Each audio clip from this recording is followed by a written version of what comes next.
Hi, everyone. So happy that I got the chance to talk to Heather McGhee, the Demos political commentator and strategist. She has a new book out called The Sum of Us: What Racism Costs Everyone and How We Can Prosper Together. Heather spent 3 years traveling across the country to find out why America, as she puts it, can't have nice things, why we can't have nice things like beautiful shared space, public health care, and other shared resources that would make everyone's life better, regardless of race, social class, gender, status, etc. And the answer can be found in her book. We're starting off my conversation with Heather as she's talking about public swimming pools in the South and how rather than integrate those pools and share them and have a shared prosperity, the powers that be decided instead that they would shut them down to whites just so whites didn't have to share them with people of color. Then we go on to have a wide-ranging discussion. I hope you enjoy it. Also, at the very end, we close out the interview, and then I say, hey, can I ask you another question? It was something that's been on my mind in terms of the psychological reasons why white people can't see themselves as equal to Black people, certain white people, not all white people. It's a really interesting conversation, and I'm so glad I kept the record button on so that I could capture it for you. I hope you enjoy it, and don't forget to like our channel. We are building, as you know, the progressives need a progressive media infrastructure, and we're hoping to be a part of that for you. Thanks for watching. Here's the interview. Many towns drained their public pools rather than integrate them. And in so many ways, I feel like what's replaced the New Deal consensus that we had in the 30s, 40s, and 50s was the beginning of drained pool politics in this country, of a sharp rightward turn among white Americans to the Republican Party. The last time the majority of white people voted for a Democrat for president was Lyndon Johnson, before he signed the Civil Rights and the Voting Rights Act. That created what has been still to this day a permanent split between the majority of white people and the party that more than any had sort of ensured their middle class prosperity in the middle of the century. And it really has fallen down on this issue of racial resentment, on this core question of can we share the benefits of this country, or do we have too many embedded racial stereotypes about the deservingness and worth of people of color to want to extend the promise of this country across the color line. We're speaking with Heather McGhee, political commentator, strategist, and former president of Demos. Heather, your new book, The Sum of Us: What Racism Costs Everyone and How We Can Prosper Together, is out now. I encourage everyone to get it. Heather, can you talk a little bit about how racism has stopped the Medicaid expansion in the southern states? Yeah. This is one of those issues. I think racism has bedeviled the cause of universal health care for generations, ever since President Harry Truman was the first president to advocate for a national health insurance plan, and his members of his party, the Dixiecrat segregationist caucus in his party, basically said, hell no, we're not going to do that because it would be a universal program free of discrimination. And up to today, the healthcare system that we have and the healthcare system that we don't have. The Affordable Care Act has never been popular with the majority of white Americans. It's popular with the majority of everybody else, but not with white Americans. It has been underwater since President Obama signed the bill. It is something that feels in many ways like the pool made real, right? The pool made into a pool of resources. Even health insurers talk about sort of the risk pool, this idea that everybody in is the best way to move healthcare and provide healthcare in this country. And the very modest provision of Medicaid expansion, the idea that somebody making minimum wage, who's totally denied healthcare benefits by their employer, should have somewhere to turn in order to pay to see a doctor.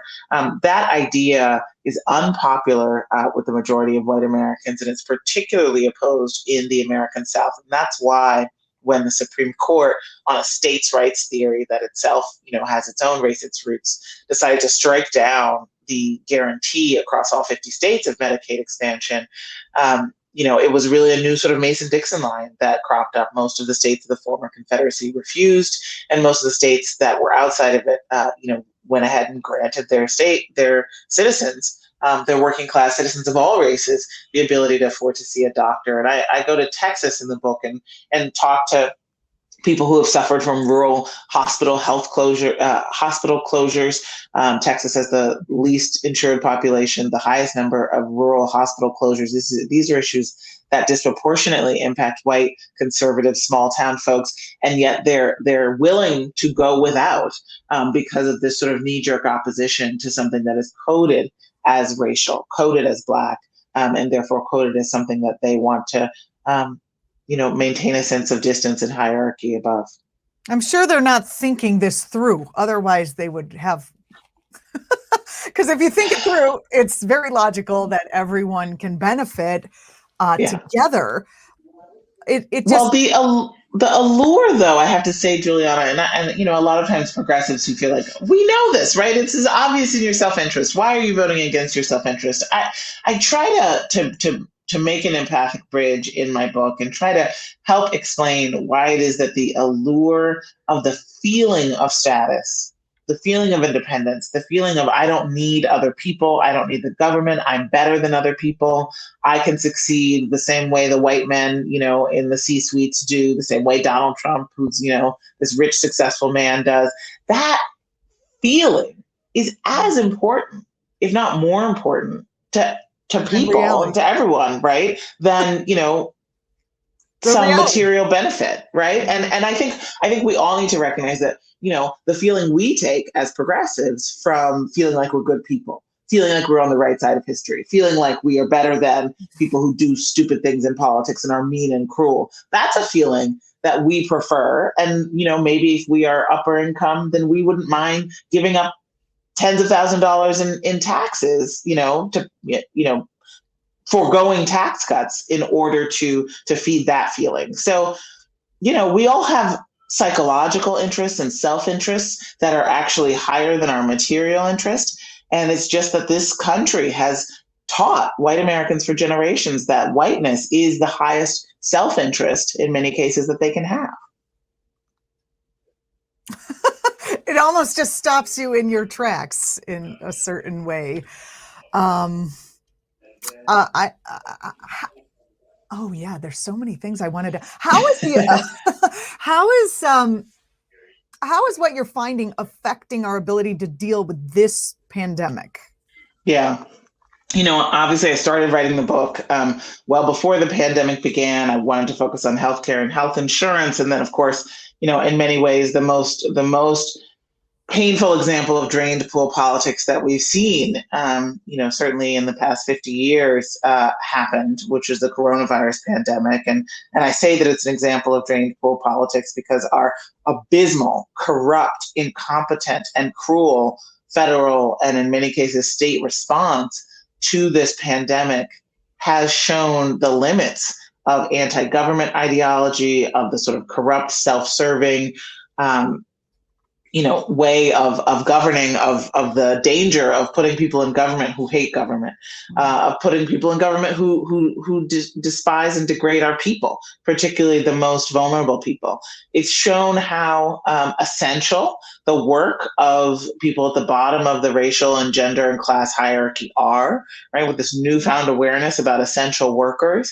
And it's shown how if you do not protect parts of our society, we are all vulnerable. Black, brown, and indigenous people are most affected by this pandemic, not because there's something wrong with our bodies, but because systemic racism has left us most exposed and least protected, has made us more likely to have to go to work, to interact with the public, less likely to have the bargaining power to be able to demand safe conditions, more likely to have to live in more crowded housing and not be able to social distance, more likely to have to face terrible choices about, feeding our children or putting ourselves in harm's way. And so with the lack of concern and care and protection, and I just want to remind people, we could have been paying everyone to stay home from the beginning of this pandemic. We could have exercised the Defense Production Act to get all of the equipment that everybody needs. We could have public health workers by the millions knocking on every door, handing out PPE, information about vaccines, handing out tests, right? There's a whole nother way that we could have done this that would have kept us all safe. But this drained pool politics, the anti-government resentment of people of color, disregard for people of color has cost our economy trillions of dollars and has cost everyone. No one's life has gone untouched by this pandemic. How can we, at the end of your book, you talk about how can we prosper together? How can we get to the point where we actually want to prosper together, where we let go of that self-righteousness or that need to be superior in order to see each other as fellow human beings? I do come back to stories like Bridget's. There are other stories throughout the book of white people who, through organizing, through actually, rolling up their sleeves and digging in with people who, have common problems with them, even though they don't share a common skin color, reveal their common humanity. And that is always, every time I met somebody who had sort of laid down the zero-sum story and worked together across lines of race for what I began to call these solidarity dividends, these ideas about gains that could come, that we can only win when working together, that when we're divided, are too far out of reach, things like higher wages, cleaner air, better funded schools. Those people that I met that had really reached for and embraced and found those solidarity dividends, we're some of the most beautiful and inspiring people, from all walks of life. It's absolutely possible. In many ways, I ended this journey to write The Sum of Us more hopeful than when I began, because while, readers will come with me on the journey into the depth of just how profound and interconnected and core racism is to our society, how brutal it has been, and how self-defeating it is. It's also true that when you see this common thread, it makes it clear that if we just pull it out, so many of the issues that feel like they bedevil us as a nation, our inability to find universal health care, to move on climate change, even though we are the most responsible for the carbon in the air, to finally live together and not be segregated, to have a real functioning representative democracy. All of those issues have racism at their core. And so if we can pull that thread, progress is so much closer at hand. Oh, that's so wonderful to hear. Being in the progressive media, that the whole idea here is to talk back to the talking points from, I would suggest, the powers that be, who encourage people to stay hateful. Any ideas on how we can, what is the interplay between, as you said before, Rush Limbaugh, Fox News, these people who traffic in these ideas that hatefulness is the way to go? And fear. Yeah, I don't want to use the word hatefulness. We covered this a little bit earlier. It's not always hatefulness. It's fear of loss of their own status, loss of position. That's right. So I think I offer up this book as a way to empower people who want, the world that we want, who want a world free of want, free of so much struggle and suffering. To empower them, people exactly like you, Julianna, to be able to call out the racism as it's deployed strategically against our common interest. Because what we discovered actually in a project that I did before writing the book, that was a research project around how Americans think about race and the government and the economy, called the Race Class Narrative Project, is that if you call out the zero sum, if you say that the corporate elite are pointing fingers at brown and black people in order to distract you from picking your pockets, and if you really make the case, it gives people a way of interpreting what they are always going to hear 4 times to 1, our message, right? Like, we have to both assume the zero sum mental framework is there embedded. It's so strong in our hyper-capitalist, hyper-competitive, racist society. So assume it's there. Don't try to sort of move over it with some colorblind message, because it's just, it's going to get caught in that framework. And then also assume that the right wing is going to be so much louder than the left is. And so you've got to arm people who are hearing both messages with a kind of way to understand the message that they're going to hear time and time again from their family members, from right-wing media, a way that makes common sense, right? We're hyper competitive in our society. We are not a society that has solidarity and common interest as one of its core values. And so That hurts we me. really do need to. It's true, though. I mean, It is let's, true. it's hurtful. It's painful.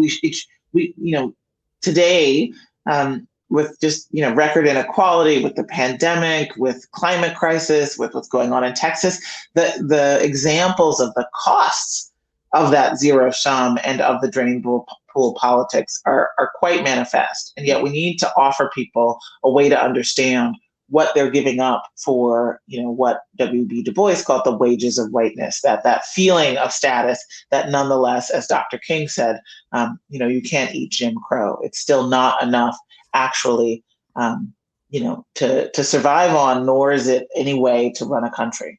We're speaking with Heather McGhee. The book is The Sum of Us, What Racism Costs Everyone and How We Can Prosper Together. It is out now. I encourage everyone to get it. Heather, thank you so much for being on the program. Julianna, thank you. Thank you for all that you do. You're watching Act TV. Please stick with us. Don't forget to subscribe to our channel. We bring you great guests like Heather and conversations and whatnot. So we're here for you. Don't forget to subscribe. Heather, can I ask you an just a question that I have that I'd like to hear from you? Do you believe, I've always had this theory or thought that white people are,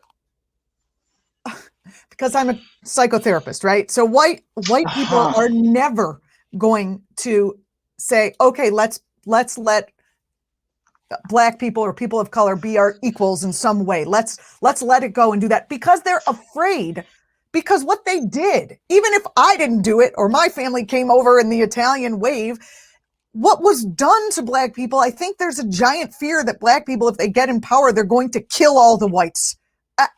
Yeah.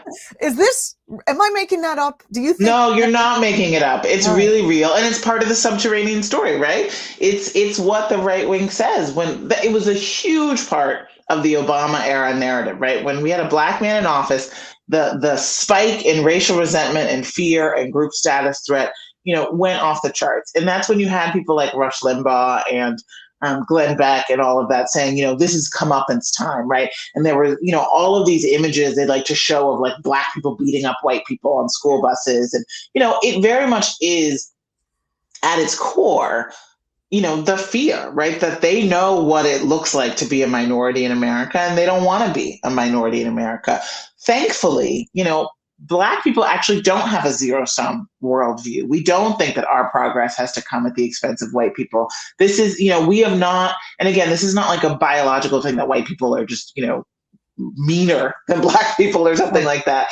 It's that we have not had as our dominant story, whether in our culture and, and then reinforced by social conditions, this go it alone, dog eat dog thing, right? But by necessity, people of color have had to have more communitarian values, more solidarity, more sense of the sacredness of our human connections. And that's just not been the dominant white story. The dominant white story has been very individualistic, very, take what you can. If you think about the issue of climate as just one kind of way to see this refracted into the public sphere, Black and brown people are much more concerned about climate change, much more, wanting to steward the resources of the earth and feeling like we are interconnected and more vulnerable. And white people are kind of like, I'm not so sure. Even if it is happening, this threat, it's probably not going to impact me. Let's keep going with the status quo, right? And that's not about, genealogy or genetics. It's about, the story that people have been told by the social conditions that we face. But yes, I honestly believe you're not wrong that at its basis level, the amount of white violence and white sort of domestic terrorist violence that we are seeing is about, as the Nazis in Charlottesville said, right? You will not replace us. This idea of being existentially wiped out and who has done the wiping out in our history. I think I heard you speak about a way to get over that would be having a Truth and Reconciliation Commission. I did, yeah. Put everything on the table, and then the white people can be like, so you're not going to murder us? Yes, this country does need to be linchpin of the The country does need to be profoundly healed. The process that I recommend in the book is called Truth, Racial Healing, and Transformation. It's not reconciliation because we were never together in the beginning to come back to well said. reconcile. Yeah. However, I don't think a society with as deep a racial wounds as we have, is going to be able to actually move forward without a process. And I think of it as not a commission because that's sort of, that's like a blue ribbon thing that happens in Washington. But I think of it as something that needs to happen across the country in a groundswell grassroots effort with a framework, that has actually already been designed and it's happening in dozens of communities across the country. I tell the story of the folks in Dallas who are doing it today. I think it's totally possible. I think it's necessary for the country that we're becoming, and I'm absolutely optimistic that we can get it done. I am thrilled to hear that. And if it's okay with you, I'm just going to add this to the interview. Is that okay? Yeah, of course.